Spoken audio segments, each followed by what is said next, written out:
wannan yana tambayar me ake karantawa cikin kabbarorin da ake yi lokacin sallar janaza.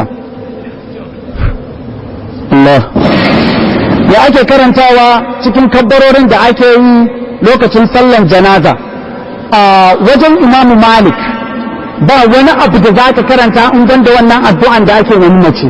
Allahumma gfirhu warhamhu wa afihi wa afu anhu Allahumma in kana muhsinan fazid fi ihsanihi wa in kana musii'an fatajawaz an sayyi'atihi zuwa ƙarshe. Shi za ka karanta kuma a duka kabbarorin.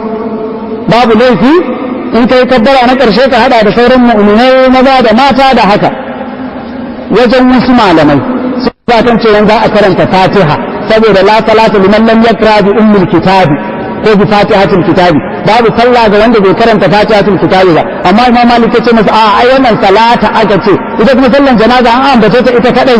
In an ce salatu kadai ba ta nufin sallan janaza.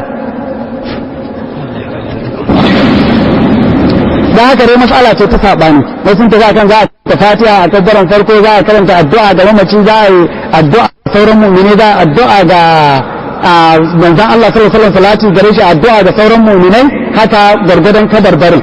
Amma dai shi Imam Malik ya tafi akan sabanin haka, cewa addu'a mamaci kawai za a maimaita a dukkan kabarbarin. In baka gama ba liman ya kabbara sai ka taba a kabbara mai zuwa har ka gama.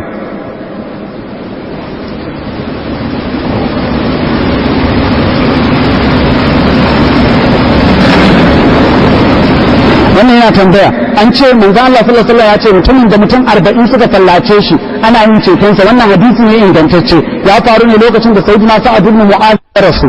Ko mutane suka ga wanda suka tallace shi sun yi kadan, amma kuma sun kai 40 har sun wuce. Sai haka manzo Allah sallallahu alaihi wasallam ya ce wanda mutane 40 suka tallace shi ana watan sa mashi rahman Allah subhanahu wataala. Wannan haka ne, yace to ko ba su yi addu'a ba, ko ba su yi addu'a ba, sun ce Allah ya ji kanshi ba, ai ko ba su yi ma addu'a ba ta tsaya ta Allah ya ji kanshi da Allah ya sa ya huta yayi a zuciya.